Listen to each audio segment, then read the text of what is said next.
How y'all doing today? Welcome, welcome. Nice New Orleans episode here. I'm bringing my boy Gab.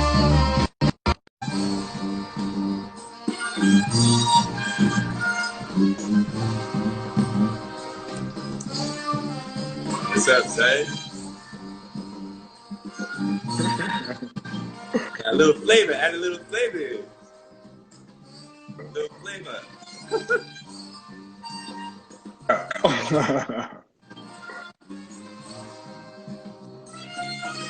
Cool. Welcome, everybody. Welcome.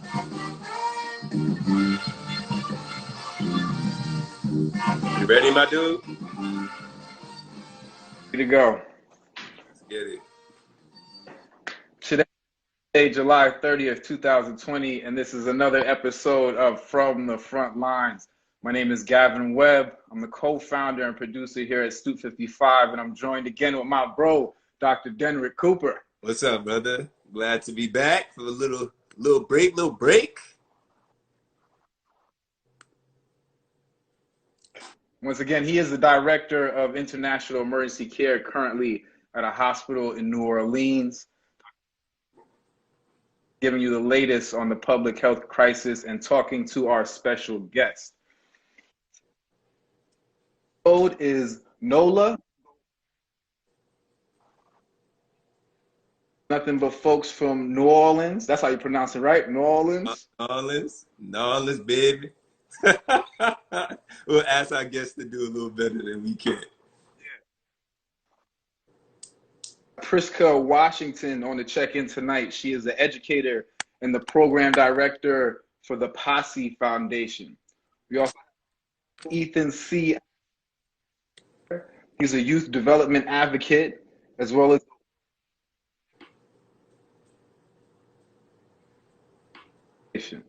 yeah. Dr. Cooper, excuse me, you've been in New Orleans for how long now, man? A year? Is it going on a year? Yeah, coming up on almost a year right now, man. That's how you say it? I think in and out, my dude. I can't hear you. Nah, I can't hear you. Literally going in and out, unfortunately. Some technical difficulties.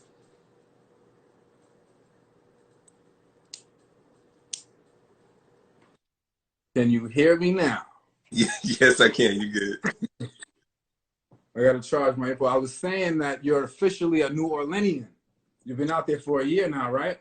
It's been a minute, but half of that year is COVID, so I don't even know. You've been in the house. Nah, I feel you. Yeah. I mean, being a doctor, being a part of the community, we're talking to some educators today, some people that are working with the kids in the community. I mean, you know, from a health standpoint, how do you feel about kids going back to school? Man, that's really difficult. I think, to be honest, when it was first said, I was just like, absolutely not. Like, it can't happen. I don't know how it's going to happen. It's too much risk. But I've been seeing a lot of, we've been interviewing educators on the Stoop. I've been reading and listening to a lot what other educators have to say. So kind of weighing cost benefit. The biggest cost is, all right, kids can be carriers, right? The most concern we definitely get, even though young kids like pediatric age kids don't come up with severe symptoms of the virus. It still happens, but it's pretty rare. Yeah. They can still be asymptomatic carriers, just as older kids, especially in high school. Because you find the high school kids are going to be the ones that are actually moving around a bit more, going in and out of the house, traveling a bit more so than elementary school kids. But how much risk do they actually pose to kids who have any type of conditions that make them more susceptible to severe diseases, or B, the teachers, the faculty, the support staff, right? So that's a huge problem, and that's the risk they're going to have to take.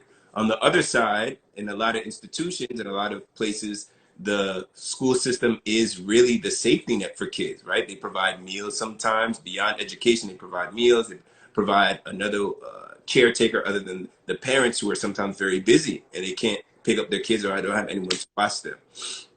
Additionally, a lot of people have talked about, especially some of the people that are on the show, you know what? It's very hard to carry on this education virtually.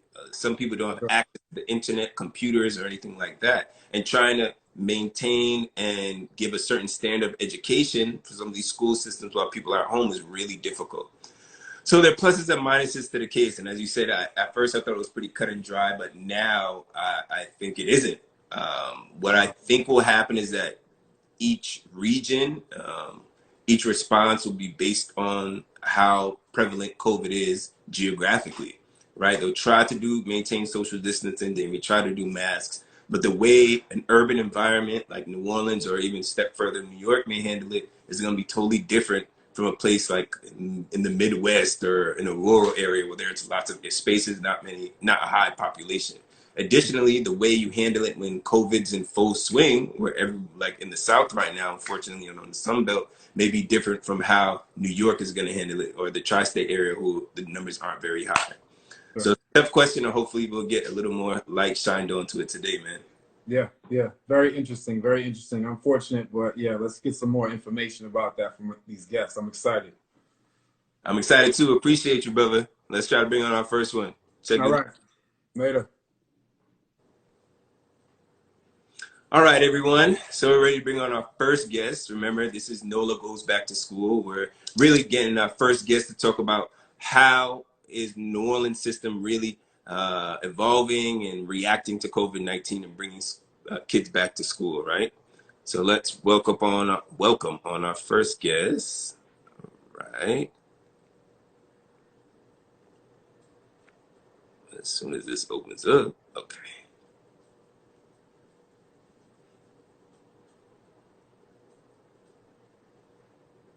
As we bring Priska on. Hey, how you doing, Priska? Great. How's it going, Dr. Cooper? Great. Oh, don't call me Dr. Cooper. Get out. Okay, we Kamati. Okay. But I'm great. How's it going, Kamati? So, everyone, I'd like to introduce you to Priska Washington. Priska, welcome to the Stoop. We're really happy and enthused that you're here to give us another perspective of the school system. Priska is the founding program director of the Posse Foundation. Do you mind introducing yourself and a little bit about your journey? You're especially important to us as well because you're a native of New Orleans. So we'll get into that as well, all right? Yes. So I'm a native New Orleanian. So my journey starts at Crocker Elementary School in Orleans Parish, but I'm an educator at heart.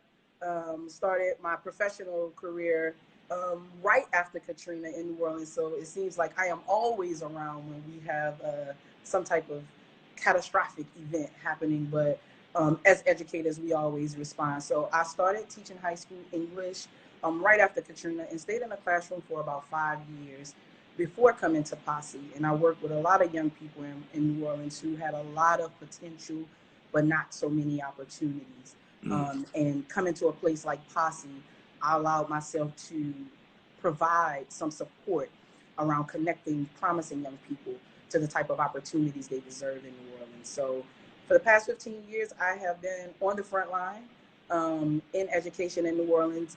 And at this point in my career, I am serving the children, the nieces, the nephews, the cousins of a lot of people that I was raised with in New Orleans. So now it's a labor of love. I am really working on the front lines with my community as it relates to education.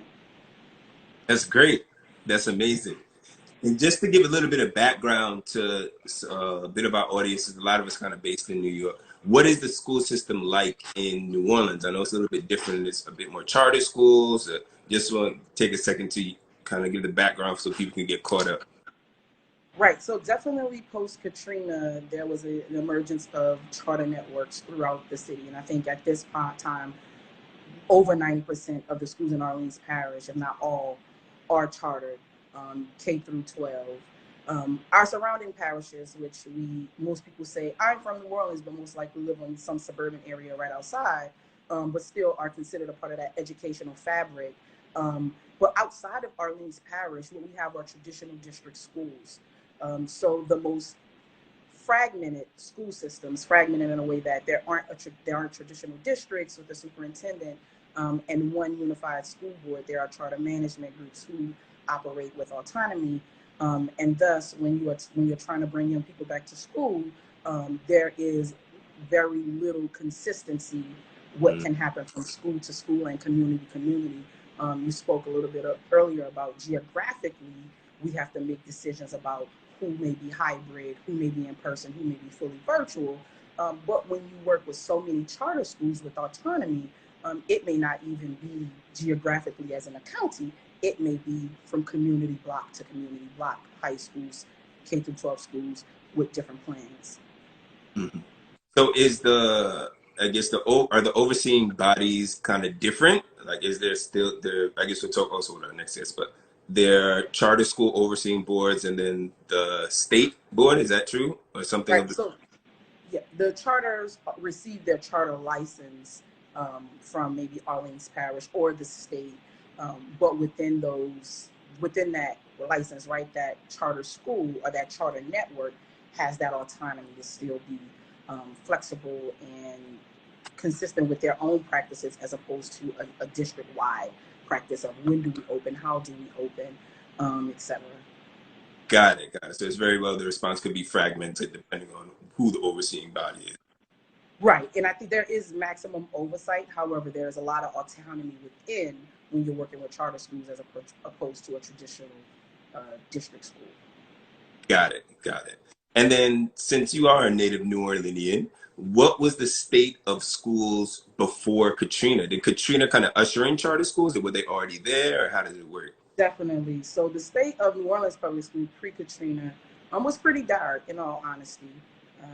Lacked resources, um, sometimes lacked direction from leadership.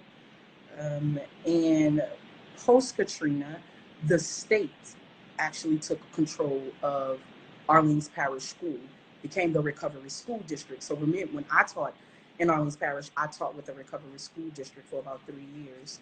So the state was over all of the schools in Orleans Parish. Slowly, charter licenses were issued, type 2 charters, and all, especially I work with the 9th through 12th grade schools, all of our high schools in Orleans Parish are charter schools, right? There isn't a district high school in Orleans Parish. So once the state took the schools, as opposed to returning it to the school district, the schools began to charter to different charter management groups, to the point that there isn't one school when I was in high school or pre-Katrina that currently exists under the Orleans Parish School Board the way it existed pre-Katrina.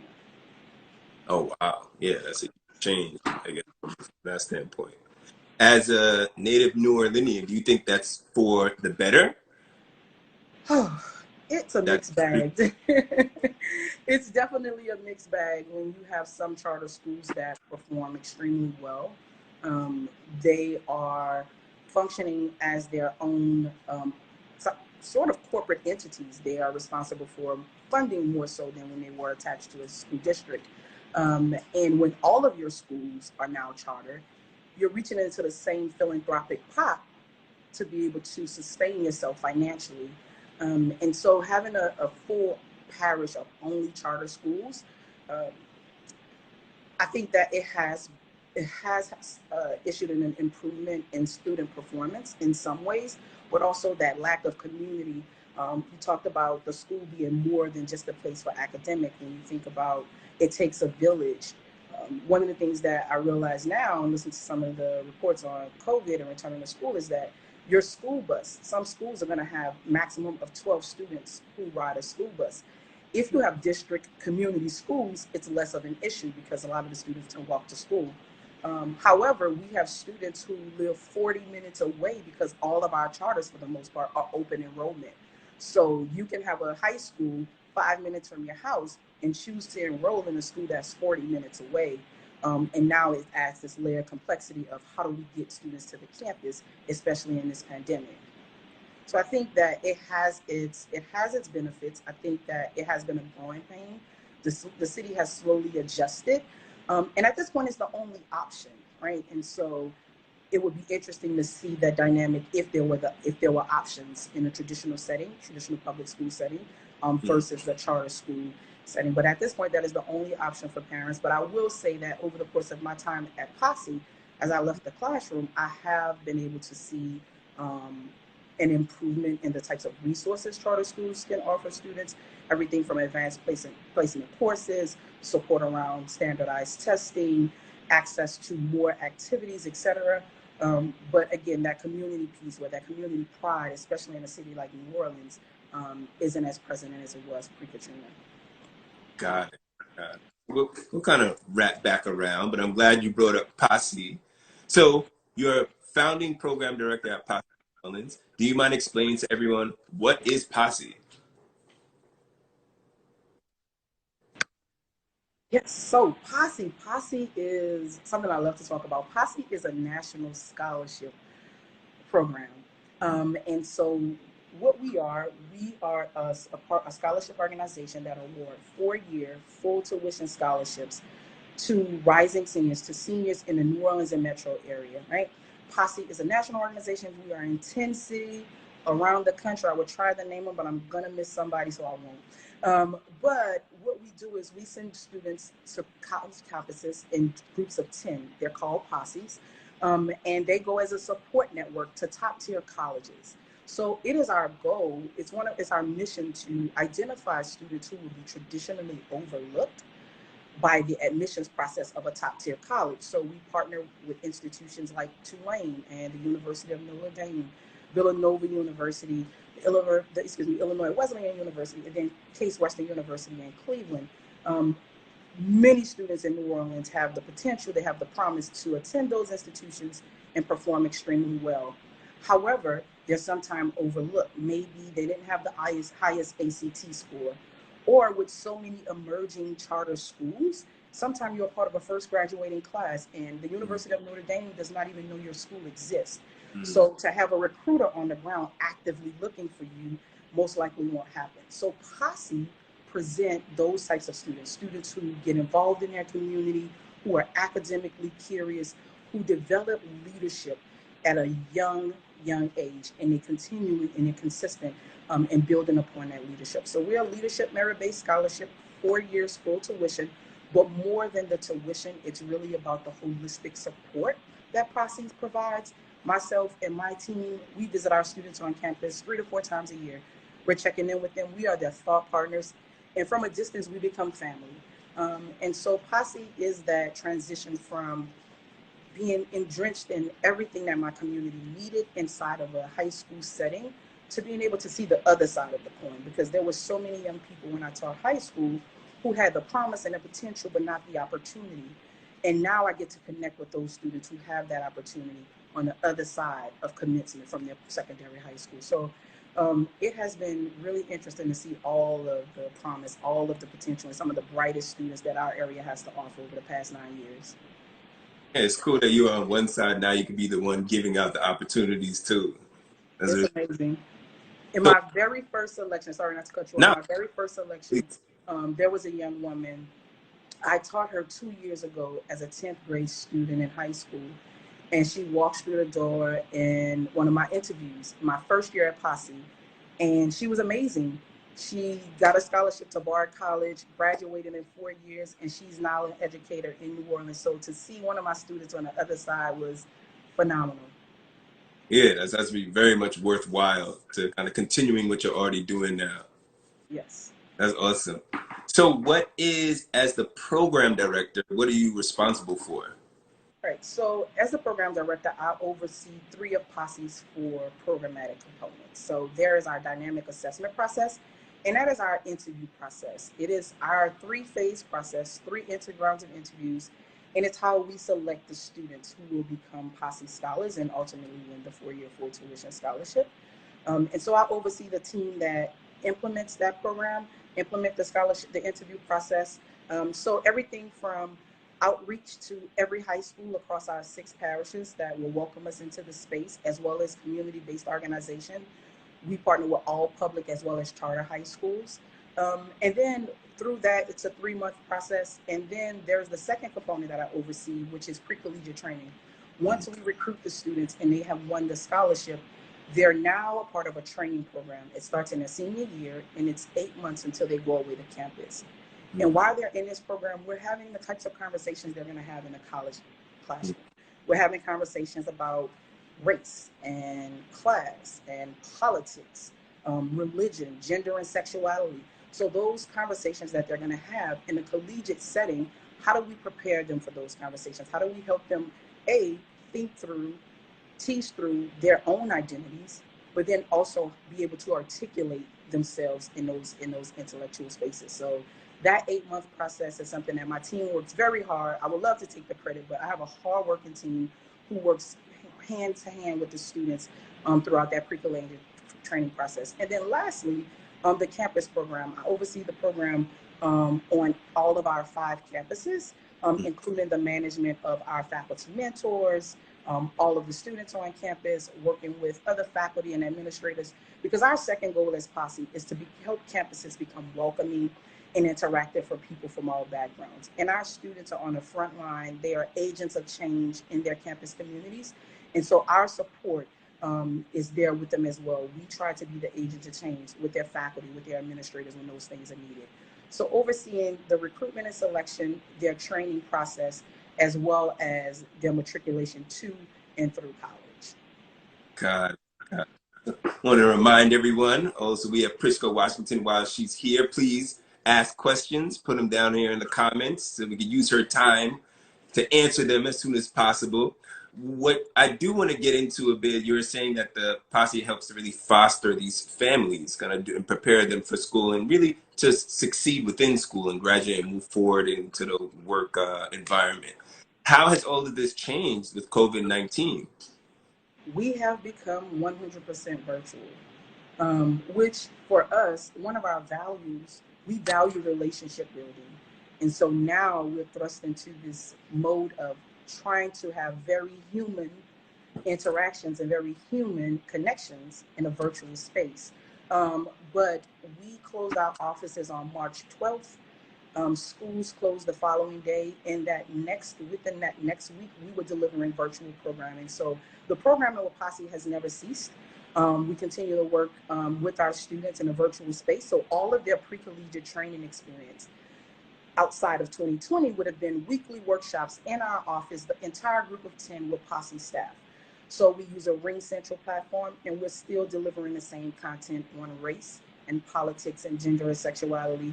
And it takes some adaptation. You have students who are fatigued with the virtual platforms. They were using it for their high school courses, and as of course with Posse, but we transitioned it all to a virtual platform. This fall, we will do the same in a non-COVID context. We would visit each of our campuses this fall.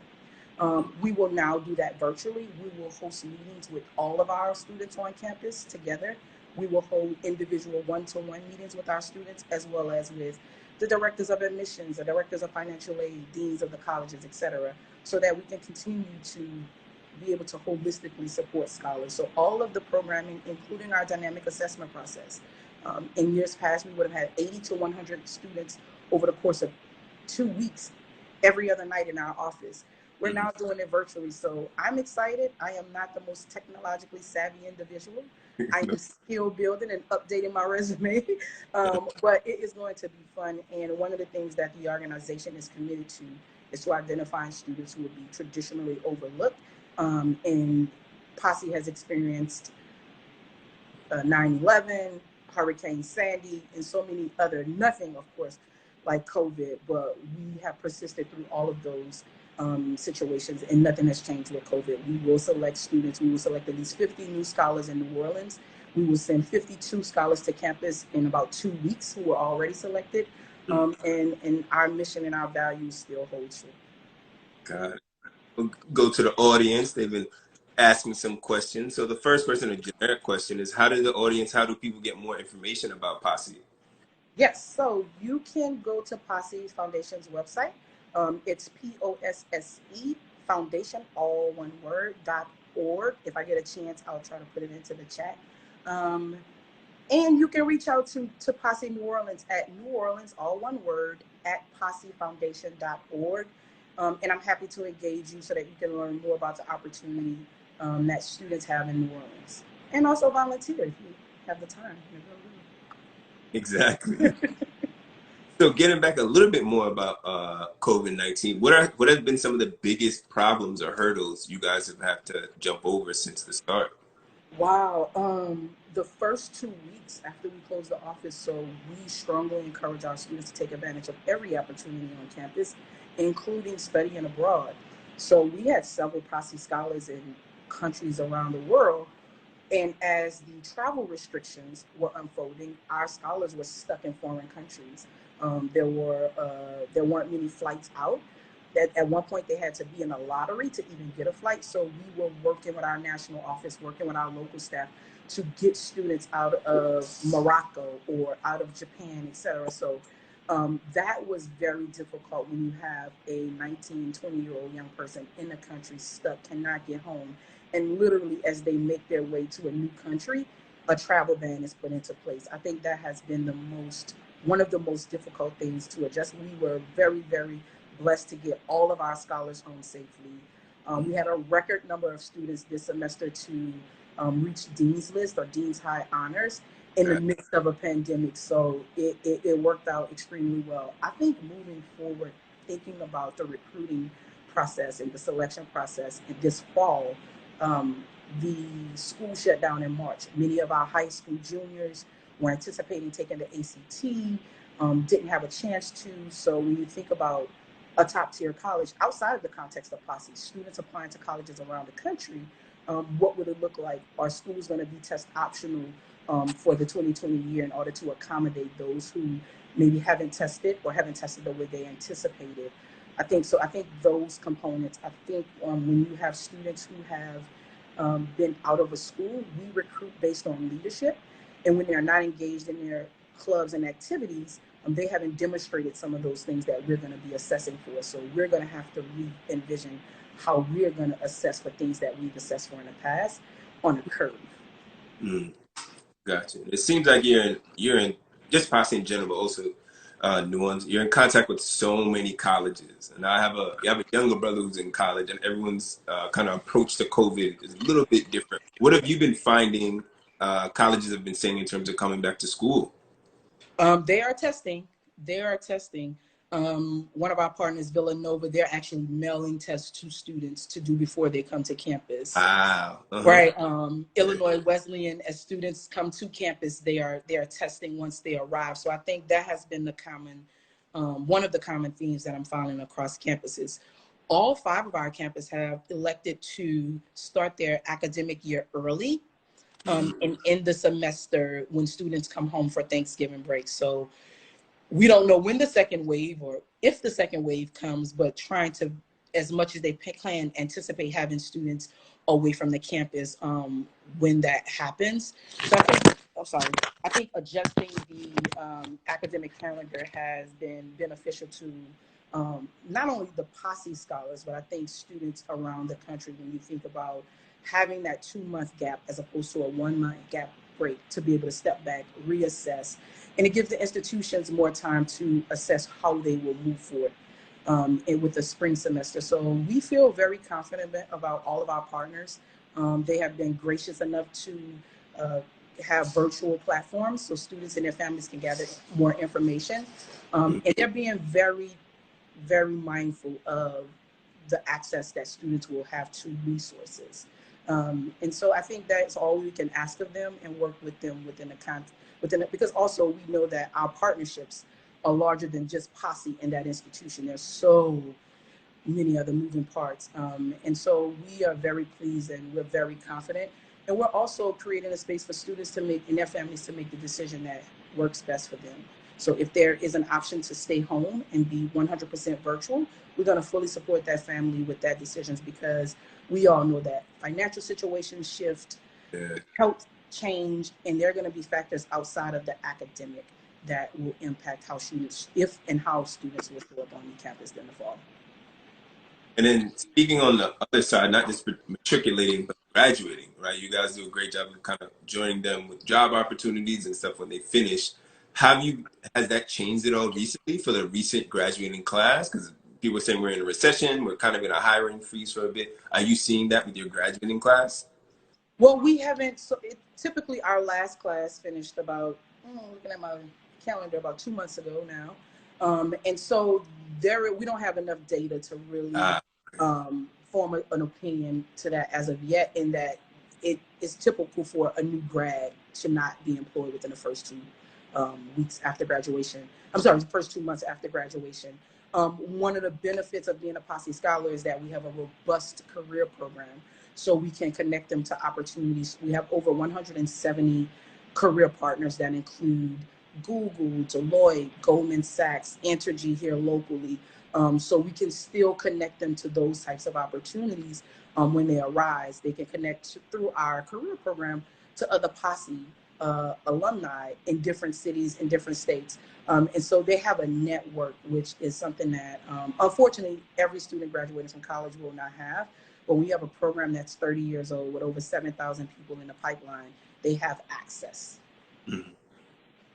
Good. And that's amazing that it's all set up for them in that way and give them opportunities. How do you feel, more again, a little more personal, how do you, because I know you have a child, a young girl. Yes. How do you feel being a parent about your child going back to school? Right. As an educator, I'm concerned, right? As a parent, I'm scared. I am frightened. So I received an email today. Her school will push back their start by 2 weeks. So she'll start end of August as opposed to the middle of August. But it's scary in that she attends a small private school, a small family community. However, it's a small school, and if you've ever been in school in New Orleans, you know our buildings aren't well ventilated. And so what will that mean when you have young people for 6 to 7 hours of a day trying to wear a mask, but we'll have missteps here and there? I'm concerned for the adults in the building.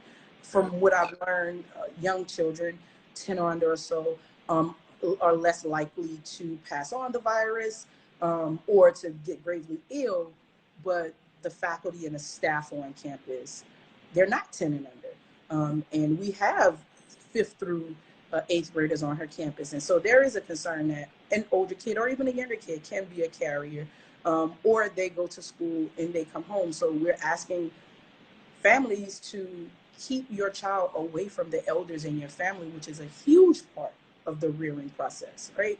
But my grandmother is 92, and I would feel horrible sending my daughter in and out of a school building every day and then having her spend time with my grandmother or any other elder in my family. And so I think you will lose something, right? You lose the interaction that a student has with their peers if they're virtual.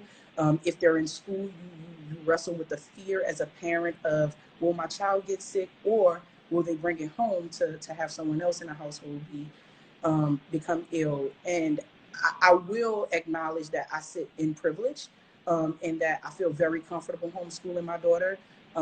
She is in a smaller community. Her classes aren't as large. They could technically have courses outside because they have that space.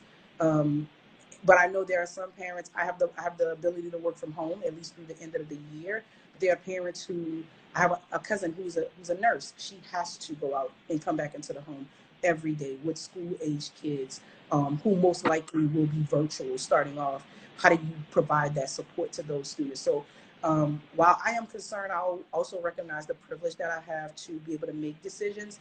And I know that there are going to be some families settling and not making a decision and having to live with the outcomes. And so as a parent, I'm afraid.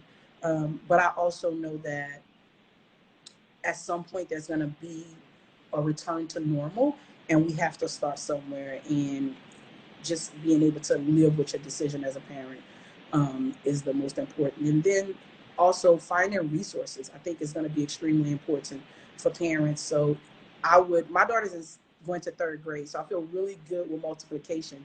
But if my daughter was going to 7th or 8th grade and it's pre-algebra, right? And so it's a difference.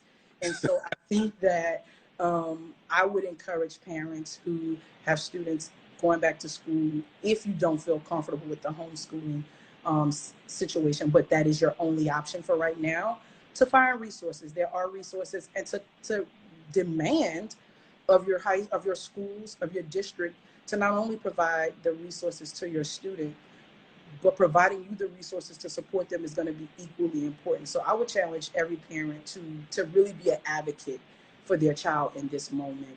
And we're all going to live with our fears. Yeah, I think the news for that is pretty scary, especially we're kind of follow along with other countries to see what they're doing. Unfortunately, the US hasn't been doing that in terms of controlling the coronavirus.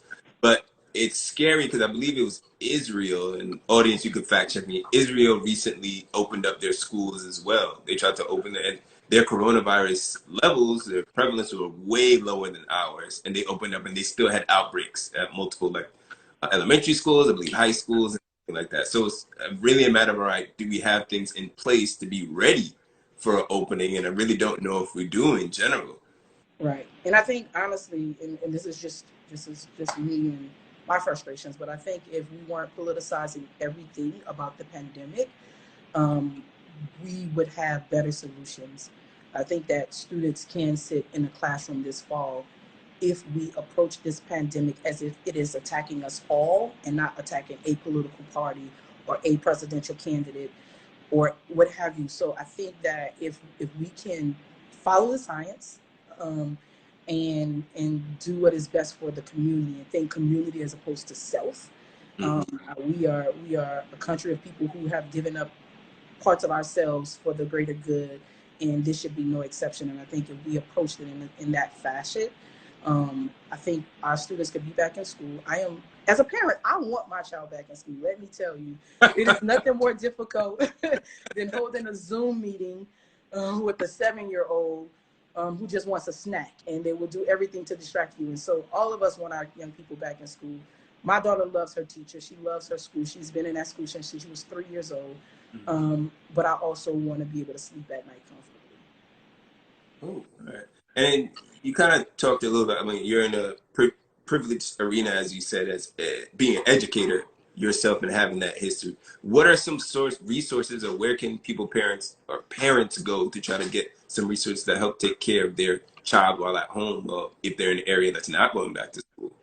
Right. I would definitely say start with your home school. There are schools are purchasing license for a lot of these online platforms like IXL, depending on the age group. For high school students, I've always recommend Khan Academy to brush up on any skill set. But using platforms like ISL or numbers.com that will give your student more access. If we are going to have relief packages and everyone is going to get money from the government, let's give enough financial support to schools to be able to purchase those licenses for those platforms so students can engage, right? And so I think that we have to start, when we say we need to fight for what is we need equity, not equality. We need to be provided with those things that are going to help students be successful. Start with advocating for your young person. And if your school is going to move to a virtual platform, what does that mean for that student, right? It can't be just a teacher lecturing in front of a classroom without any additional support outside of that. So I would say advocate with your school district, advocate with your charter management group. And then I Google everything. I personally, people say, oh, how do you know? I just will Google just about anything. So if you are looking for a resource, find it, connect to parent groups.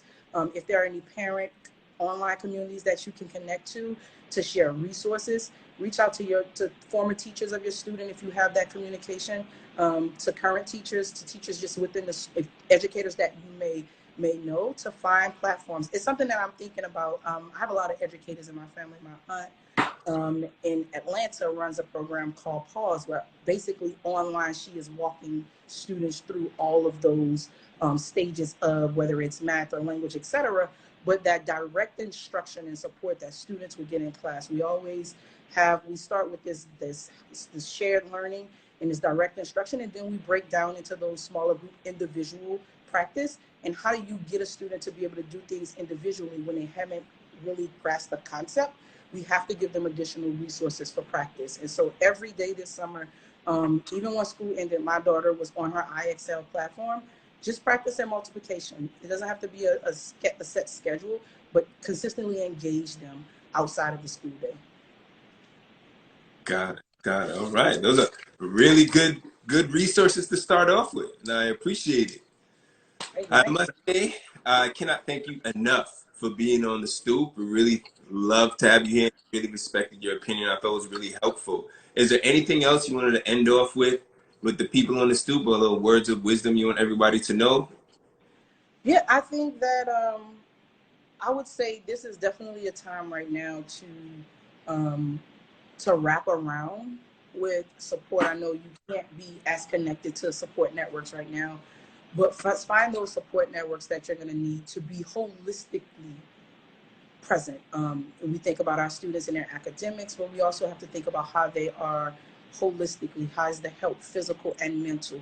Socially, they're being deprived. So what does that look like? I would also suggest to parents. My daughter and her best friend FaceTime frequently over the past 3 months. Help them engage, because what we don't want is to re-emerge them into the school setting, and all of those social skills that you've been building on have been ignored or haven't been groomed over the course of this time. So be consistent. I would say consistency. I would say advocate for self and for your kids. And I would say be patient with yourself and those around you, because we are all learning and growing in this together as it relates to this pandemic, as it relates to education and how you move to a virtual space. Just be patient, because if your child is in a classroom with someone who has never taught virtually, there are going to be hiccups, and a little grace and compassion right now will go a long way. Thank you so much, Priska. We appreciate those final words. Thanks again for coming on the Stoop. Everybody loved your opinions. We'll Thank you, Matthew. And good luck with everything, okay? Thank you, and thank you for the great work, Matthew. No problem. Thank you. Take care. You too. Bye-bye. All right, everyone. That was our first guest, Priska Washington, which had an amazing perspective working for Posse, being a founding program director. Now we'll bring on our second guest right now as we put him on. 1 sec, I'll join him up.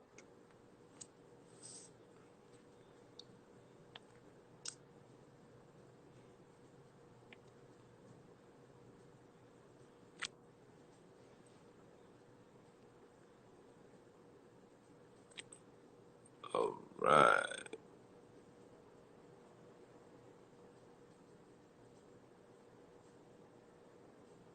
Hold on 1 second, my people, as we bring on our second guest, Mr. Ethan Ashley.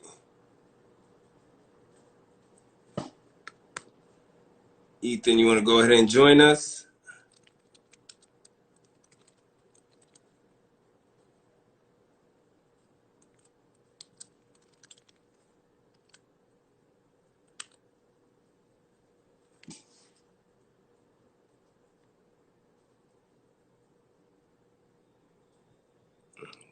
Second. Having a little bit of technical difficulties.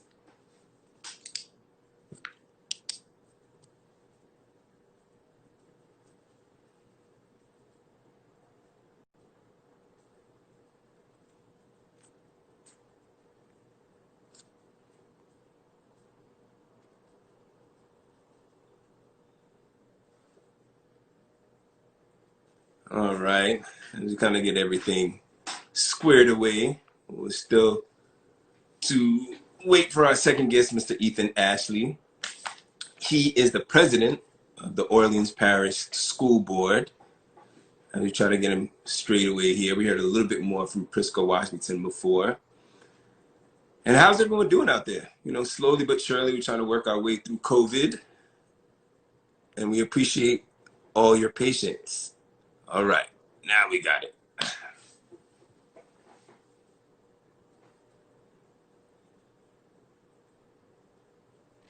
All right, how you doing it? Man, I'm good, dear brother. Man, let me tell you, it has been a day. And look, I know I look young, but when I tell you how I've never done this, and I'm super excited about it. I apologize for everyone who's on. You know, what I will say is I'm super excited about being able to jump on with you. Don't worry about it, man. We appreciate your time and being able to talk to people on the Stoop. So do you mind introducing yourself? That's to catch up everyone on who you are, what the amazing work you do, and everything. Welcome, welcome. Well, listen, I appreciate you, King. Let me say this. My name is Ethan Ashley, I serve as the board president on the Orleans Parish School Board in New Orleans. I am the youngest elected official in New Orleans and definitely the youngest school board member and president in New Orleans. And so I'm excited to be able to be here with you guys on today. I will tell you my story really quickly. Is that I was born and raised in Compton, California, to a grandmother who had migrated from Louisiana and made her way down to a little city called Compton, California, where I was raised by an educator. She was an educator. My mother was an educator. And, you know, there's a lot to say there. I love educators. My grandfather was a pastor. He likes to call himself an educator, depending on who you're with. And so, you know, to my pastors out there, you know, love you all, shouting you all out in this moment too. But my beginning started with a really a clear call to my life. I was actually born with neuroblastoma, which is a form of cancer, very, very common amongst young people. And the reason why I'm sharing that in this moment is because I actually was COVID positive in early April. And so, you know, what I will say in this moment as we think about reopening schools, the health and safety of all of our folks is #1 paramount, and it must be the first thing that we think about. Just being very clear, right? And so I want to acknowledge that I had the opportunity to grow up in, you know, amongst two siblings, my two brothers who I love dearly. And I was the rambunctious one. I got into trouble, man. And I tell people all the time, at the age of 5, I found myself handcuffed at the local police precinct because I got caught stealing. And I'll tell you in this moment, we're having an IG moment. I got caught stealing Bubblicious. It's a terrible truth. And it wasn't the first time that I had stole, but it's definitely one of the most memorable experiences, largely because, you know, you get that story from your mother, who I love. My mother was a strong woman. She worked 3 jobs. She didn't expect to have to raise 3 boys on her own. She was married at one point in time, but she'd give you this story. She'd say, when we go in the store, don't look at nothing, don't ask for nothing. We ain't got nothing, right? And so I just was like, I'm gonna take it. And she caught me stealing. And I had a scared straight moment with her, not necessarily that time, but a different time. And the reason why I'm sharing this is because this is the truth that has made me want to serve. None of our young people were in heaven saying, you know what, God, I really want the poor family. You know, Jesus, I really want to struggle, Lord. You know, just no, I don't want to be with the rich family. Jesus, give me the one that's struggling. And no young person has done that, right? And so what I want to acknowledge, because of that truth, adults need to make sure that the young people who didn't ask to be born in this world are taken care of, despite whatever disadvantage that they are experiencing within their family structure. And so that is what actually in this moment has inspired me to serve, is my own truth around my own poverty growing up. And acknowledging that no young person should be put in that position, and yet young people across this country are put in that position every day, and definitely in New Orleans. And so I'm trying to make sure people know that there's an adult that's thinking about them, that's trying to change policy for them. And look, you know, I think there's a lot to say about a lot. We know we're in 2 pandemics. One we've been in for 400 years, and I think people are just recognizing it in some form or fashion. And the second one is COVID-19. That is a very serious thing that we got to deal with. So I'll put a pause there. I had the opportunity to go to HU. So I gotta always put a shout out to my HU family. HU, you know. Yeah. You know, you gotta do that. There's like some cultish stuff you gotta do. I gotta do that. And then You had to. I had to. I think the thing that's most important, I will also say this before I take my seat. Now, I'm a pastor's kid, so, you know, I'm gonna take my seat 3 times. But after, you know, having that experience, the scared straight experience, what I will say is, I had the opportunity to finish law school relatively early. So I tell people all the time, I was inspired to be able to change the laws that ultimately impact young people and families. And so I finished school. I finished high school at 16. I was 15 when I got my first college acceptance. I was excited. And Howard, my acceptance to Howard came on my 16th birthday. I went to Howard. I was 18 my last year at Howard. And I finished Howard at 19. And then I went on to Howard University School of Law and finished there by the age of 22. And the reason why I tell this story is not because of me in any form or fashion, but really because, you know, this is what this is the projected vision that we have for young people across the country, particularly, you know, young people that look like you and I. And so, you know, I shouldn't necessarily be the exception, but I should be the rule. And I believe that we can be the rule. It's just whether or not we set up our policies and laws to make sure that we are allowing our young people who look like you and I to become the rule and not the exception. So, you know, anyways, I'll end there, man. I look forward to the questions. And I got a lot of energy and a lot of love and It respect for does. you We'll too, dear take it. brother. We'll take it. So we're gonna cut straight to the chase. Straight to the chase, man. You are Yeah. president, Orleans Parish Board on Education. How do we open schools in the midst of COVID-19? Cautiously. I think that's probably the best answer. Cautiously, you got to do it with I would say a couple things in mind. The first being health and safety. The health and safety is the most important thing that we must keep at the forefront of what we're doing. This is, you know, it's been politicized. You got. I mean, federally, we see what's happening out there. We have very little leadership that's being able to trickle down into school districts to be able to say what needs to happen. But I'll be clear. We are about people and not politics. And we must take care of our people first. That means our students, our teachers, our staff, our paraprofessionals, so on and so forth, right? They are the number one issue that we must deal with. Then after that, then we got to figure out how we educate well within the context that we're in you know, as a result of that. Now we're going to follow the data, right? You know, Dr. Fauci says we got to make sure we follow the data, and that's what we're going to do. And that's what we are doing. And I will tell you, we're the first district in Louisiana to say we're going virtual in a way, and we are very clear that we're starting the school year virtually. And, you know, I think that is the way in which we need to start the school, and people need to make sure that they are safe in this moment. And so our schools, you know, the way in which we're going to reopen these schools in this moment is the first thing is we got to make sure that the health and safety of folks is paramount. The second thing is, you know, making sure we're educating young people within that context.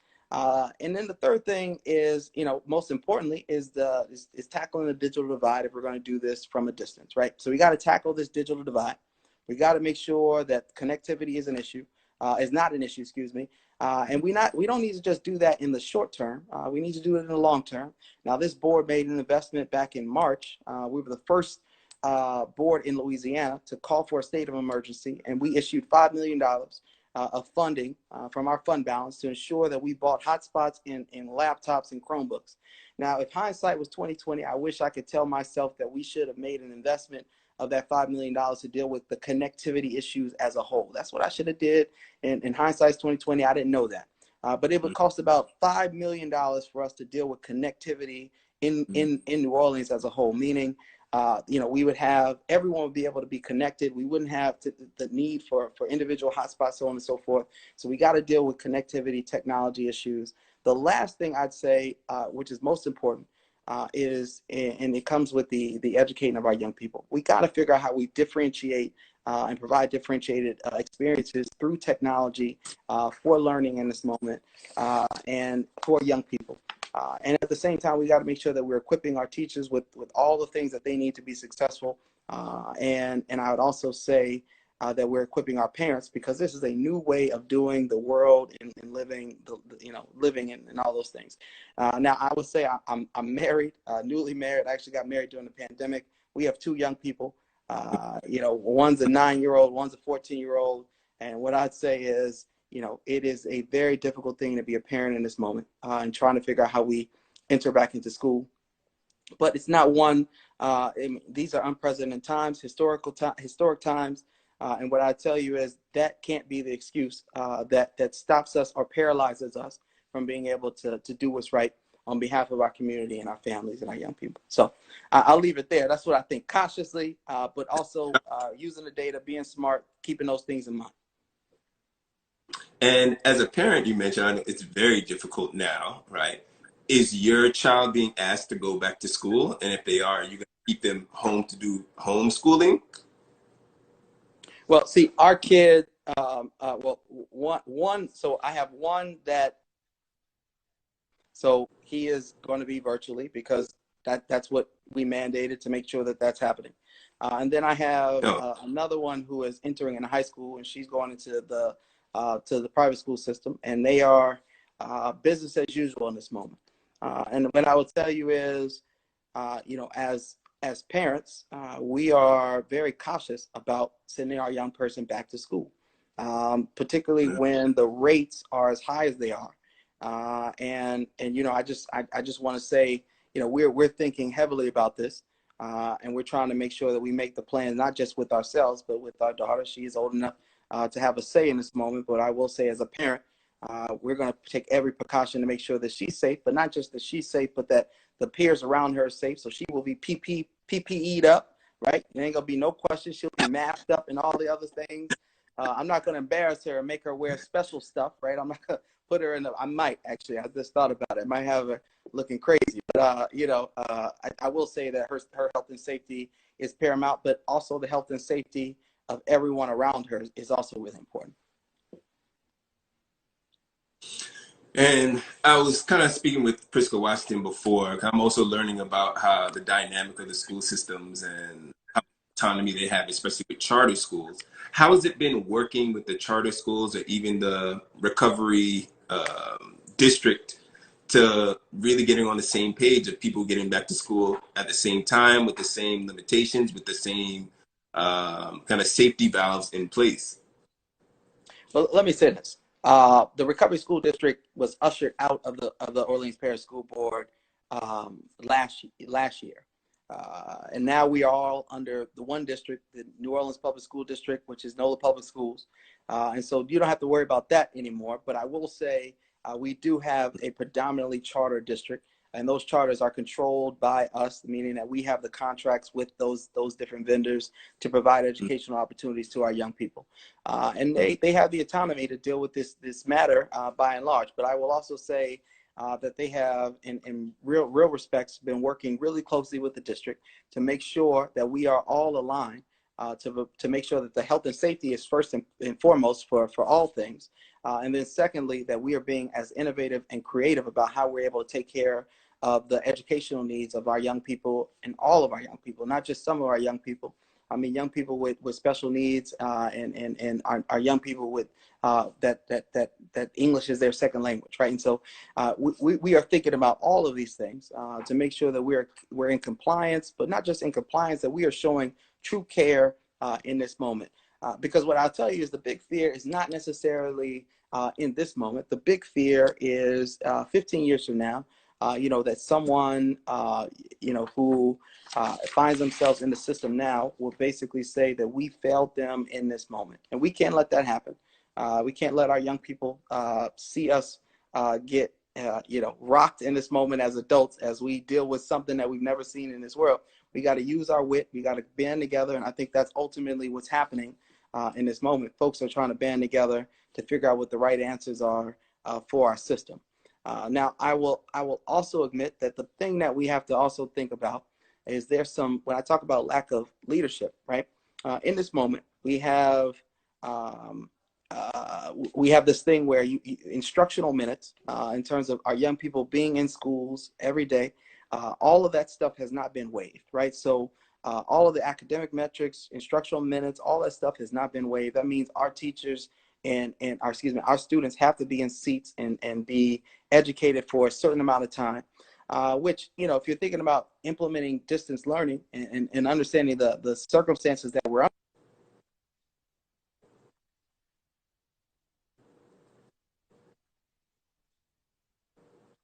to school and that's not the case. And so when I talk about the lack of leadership federally and otherwise, like, there has to be a clear sign to say we're going to waive these things. We're going to let you know, our districts take control and ensure that the health and safety is first. And then we're going to work with within the prism of our circumstance to make sure that we are doing all that we can to move things forward. So I would say that's a big issue. I'd also tell you that testing obviously didn't happen last year because of COVID-19.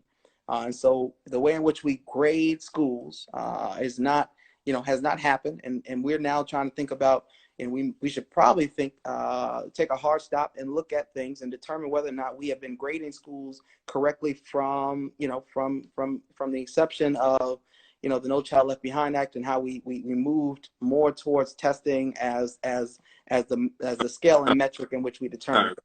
Sorry to cut you off for 1 second. Please. Instagram time limit. So everyone, we're gonna come off and then come right back on and bring you right back to continue this really good conversation. Okay. All right. I'll be right back. Got it. Okay.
All right, people, what's up? We kind of went a little over schedule, but it's not a problem whatsoever. Welcome back as we start our part two, I guess, of episode 19. Mr. Ethan Ashley. All right, let's get back on board.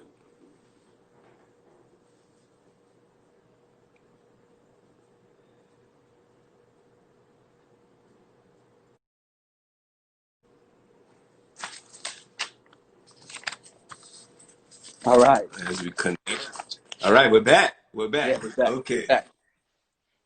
cool. I'm sorry. Before I had to cut you off for 1 second. My apologies. You can go No, ahead it's okay. and yeah, because you're in the flow. I didn't want to interrupt you.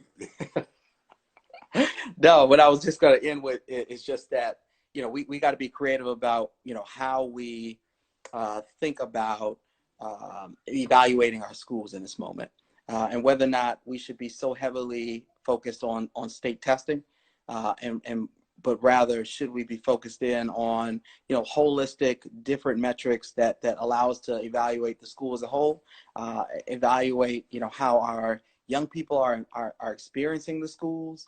And I just think that there's some really cool things that I think we should be doing, in this moment to evaluate schools. So we got to take a hard stop, look at that. And the last thing I'll say on this is just we got to think about how we innovate, and take stock of innovating.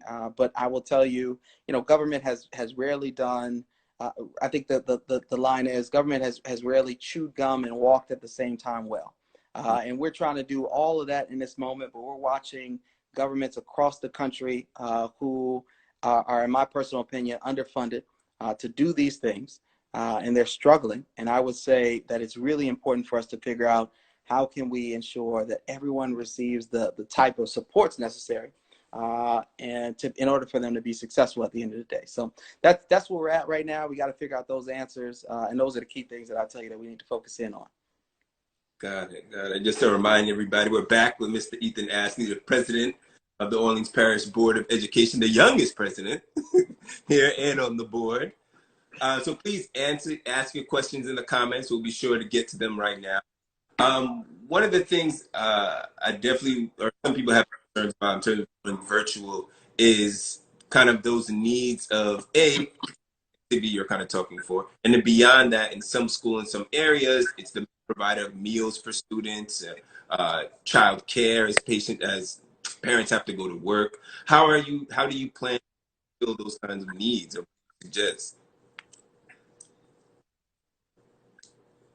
Yeah, so the thing that I would tell you is there is a continuous need for assessment of where our families are in this moment. So the first thing that we had, after when COVID hit, I think many of our cities around the country had never done this before. I think we had never done this in the comprehensive way that we decided to do this, is we finally did a holistic a survey of families to determine, what is the need in this moment and what is it that we can do to help you, right? And so What I would tell you is our schools are doing these continuous surveys of our families to make sure that we are meeting their needs. And we have, as a board, made the clear investment and mandate to say that we're going to feed all of our young people, not just during school times. We are going to feed young people during the summer, as well as during the wintertime. We're going to feed young people across, our young people, particularly those who are on free and reduced lunch. We're going to feed them year round, right? And we can do that. And as a district, we're making that investment to do that. And we should have been doing that all along. And it took a pandemic to be able to determine and figure out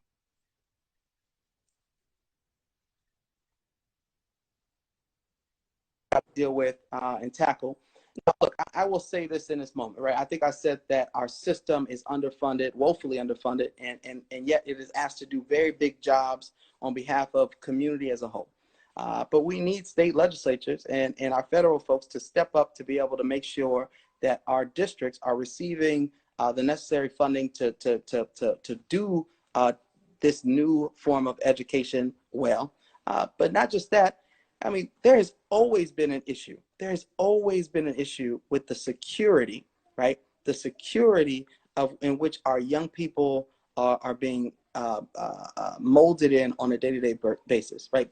Meaning, for most urban districts, the poverty in which they sit in, it is the thing that is the most challenging that our young people face. And that insecurity, whether that's housing insecurity, food insecurity, mental health, or health in general, insecurity, all those things, right, needed to be fixed before COVID-19. Now it's just exacerbated in real ways. And so I'm hoping that, to my point earlier when I talked about why I serve, I'm hoping that, we as a country take a look at ourselves and really determine whether or not we care about young people. And if we do, then we will ensure that there's programs and supports for creating stability in the households of young people, particularly for young people who are dealing with poverty, to make sure that they can be successful and not have to think about all the things that you have to think about when you're dealing with poverty, on top of school, so on and so forth. But that's going to take some real coordination between state, local, and federal governments to come together to figure out how we can take care of the least among us. Got it. We'll try to hit some of the questions the audience are saying right now. Please. What types of supports will teachers receive, especially those who aren't versed in online teaching? Yeah, so right now we have, some of our schools who are offering childcare for our teachers in this moment, as many of them are also parents. And I think that is the right thing to do in this moment. We got to make sure that we take care of our teachers who are doing godly work in this moment. They've been doing godly work. I mean, you think about when the pandemic hit, there were so many memes about parents just being like, man, I need to make sure I'm taking care of our teachers, and I love our teachers. And then when it was like time to go back to school, everybody was like, man, our teachers need to teach those kids. I don't know why we got them at home, right? So, it was a quick flip on them. We got to figure out what's wrong with us as people. I don't know where we're at, but I will say, not jokingly, but we got to make sure that we're taking care of them first, and that we're treating them like first responders in some form or fashion in terms of their importance in societal role. And I think those are the things, providing healthcare, making sure that they have the mental health and trauma supports that they need. I'll tell you, our district just passed at our board meeting that just happened a couple of hours ago. I'm not gonna say a couple hours ago, hell, minutes ago. I just finished with our board meeting. We just passed an RFP. We passed an RFP to provide professional services around trauma informed practices, not just for young people, but for teachers, right? This is a traumatic experience, not just for young people, but for adults. And let me be honest with you, I kind of feel like it's more traumatic for adults than it is young people. And like, I have a 9-year-old. You can't tell, he's in there playing Fortnite right now. You can't tell me he I think we're not. I know our kids are more malleable and they're going to be fine. And us as adults, we need to figure out our lives. But, I also think that sometimes we're not seeing, like if we could see this through the kids' eyes, I think we would realize, how much change harms us as adults more than it does young people.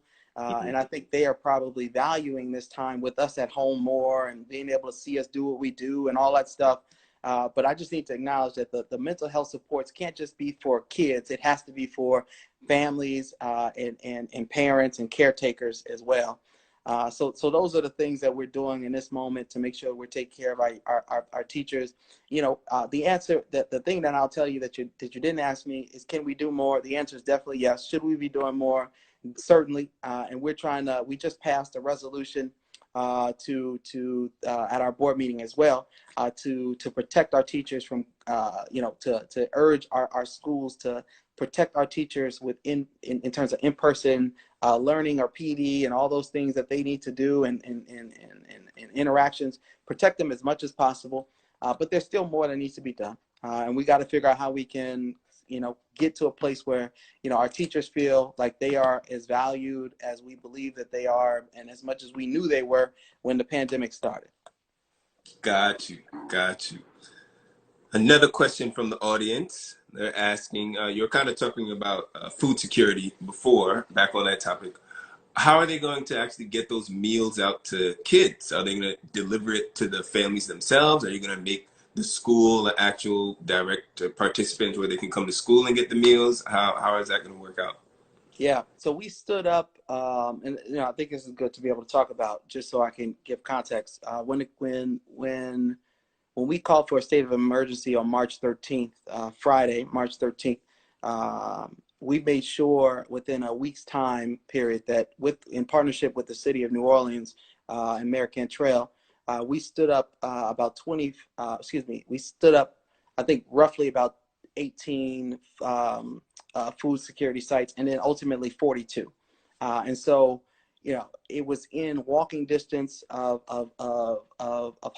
majority hub homes, right? And so, our schools are able to meet the call in this moment to make sure that young people are fed. We did it all throughout the pandemic before. We'll do the same thing doing virtual learning. And what I'll tell you is, we originally made it a pick up every day. Come get your food. And then ultimately we started to get smart to say, on some of the dry foods and so on and so forth, we'll pack young people for, here's 3-4 days of some of your cereals and some of the stuff we know that you can take, and some of the milk and all that stuff. And so we just started packing them with more food to limit the interactions as, our health director, city health director, is making sure that we're limiting as many gatherings as possible. So. Gotcha. All right, so we're getting a little bit more information from there. I wanted to touch on, you made a great point about having confidence enough within leadership through this whole pandemic, right? And really the over politicization of what's going on.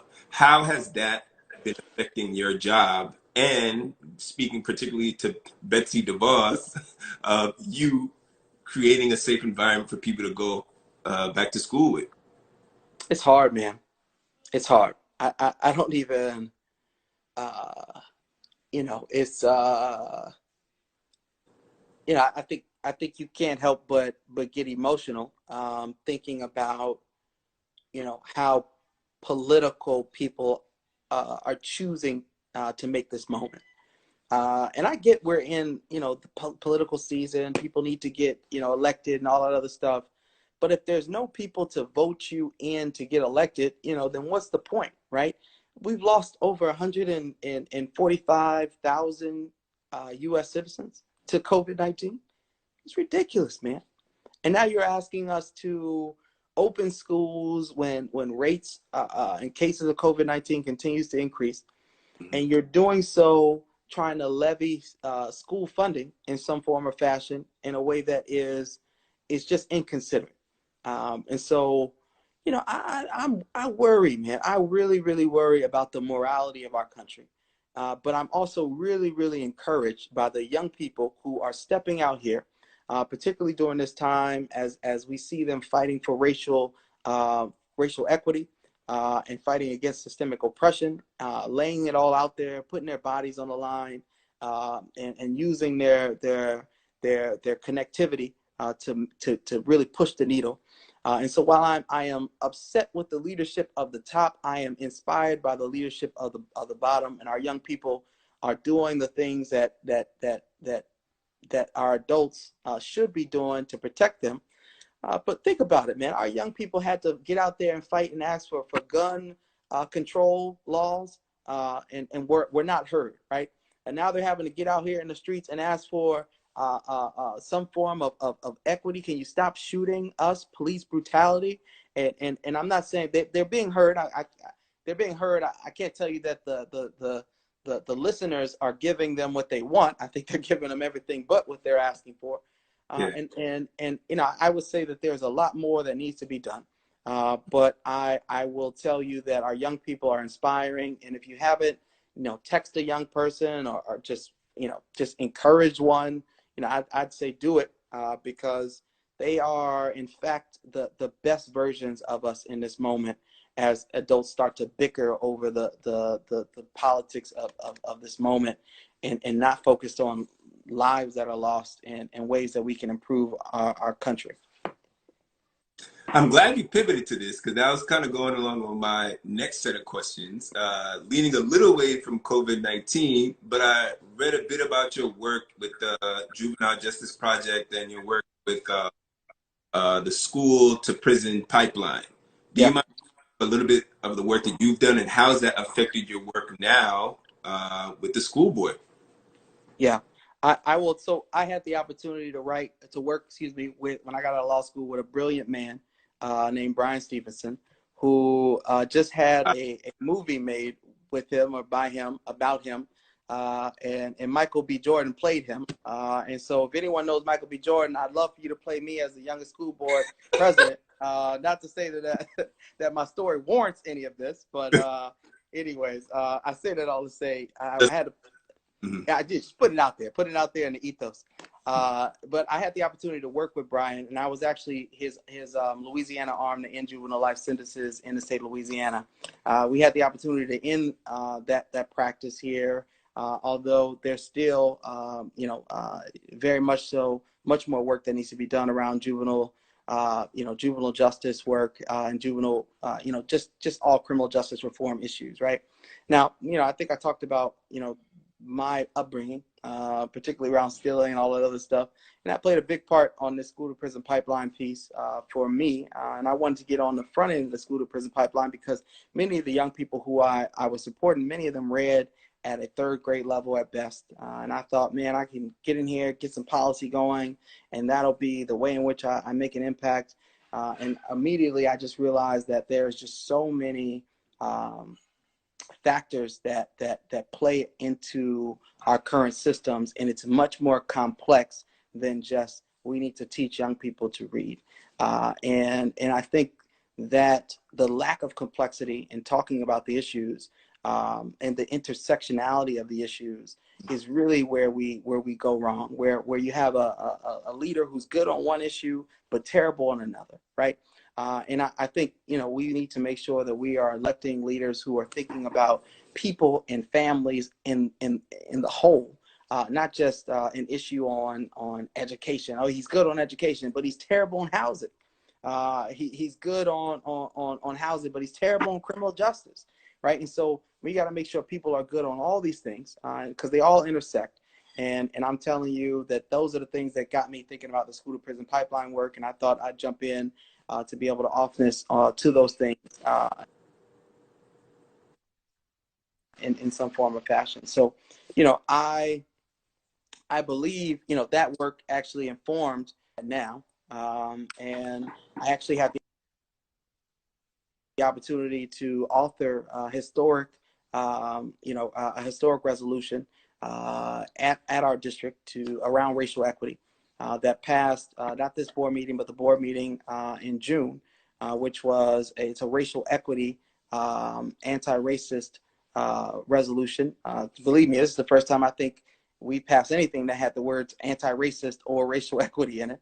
And so being able to do so was historic. And we're basically auditing our systems in New Orleans to make sure that we are really thinking about what it means to be an anti-racist district, and how do we just how can we adequately combat the disparities that we see very clearly, and do so in a way that's not just the same old, but doing so with the guidance of racial equity experts, right? I'm not an expert. I mean, I can tell you I've gone through racial equity training, but you have individuals like Ron Chisholm with the People's Institute, Matthew Kincaid with Overcoming Racism, organizations like Race Forward who do this work.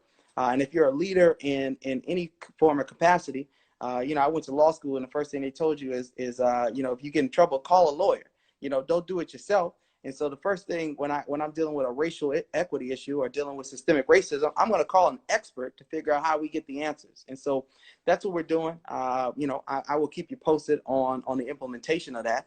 But I will tell you, we are on the right track to get us where we need to go. All right. Thank you so much. We appreciate it. And it sounds like, do you have any political aspirations? Maybe a future representative?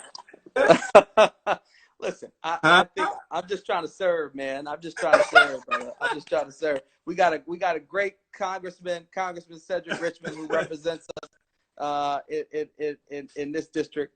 He's actually my congressman, and I'm actually his school board member, literally, and school board president. He lives in the district, and so you know, he's working on the Joe Biden campaign right now, and so there's a lot to say there, but. You know, what I will tell you is I'm just trying to serve, dear brother, as best as I can, man. Hey, you heard it here, people. STOOP55, Ethan Ashley, future senator, right here. The campaign starts right now. Right now. No, seriously, man. We really appreciate all your words here. I think it was really informative. As we start to wrap up a bit, is there anything else you want to leave with the Stoop? Any final words of wisdom? Yeah, man. I think the one thing that I say in this moment is it's really important to LOL. And I say this all the time, man, and I don't mean laugh out loud. I really mean loving out loud. We got to tell people that we love them more and be more consistent about it, because you don't know how long you're going to have with someone, and you don't know what someone is dealing with on a day-to-day basis. And so, you know, as a leader in this space, you know, I'm big to tell someone that I love them, that I see them, that they're important, that they matter. And Black man, you know, I'll tell you, bruh, you know, you've been leading this conversation extremely well. I love you, bruh. I appreciate your energy. You got great energy. And I just, you know, I implore anyone who's listening to my voice, you know, tell someone that you love them, and let them know that they matter, that they're valued, particularly during these pandemics when, you know, social distancing is having other effects on people's mental health and so on and so forth. So love y'all. Thank y'all so much for the opportunity, man. And, you know, we'll continue to do the work. Keep it moving. I'll see you around. Take care, man. Thank you, brother. All right. All right, everyone. We wrapped up episode 19. Gosh, really about NOLA and how our school systems and around the country here, but also around the country, have particular ways of how they can get back in the midst of the pandemic. Huge shout outs to Prisco Washington to coming on. We really appreciate your help. Ethan Ashley as well. We're talking a little bit, but it seems the common thread beyond really listening to the science and the medicine of getting back to schools in a safe way, the common thread is that we all have some sort of skin in the game, right? We have to think beyond ourselves. Prisco was saying specifically giving ourselves to the greater good. And additionally, with Easton, beyond everything he was saying, loving out loud. I really appreciate that, LOL. All right? So everyone, please be safe, stay knowledgeable, stay aware. And as always, even though we are far apart, we'll get much further together. I'll see you guys next week for another dope episode. Take care.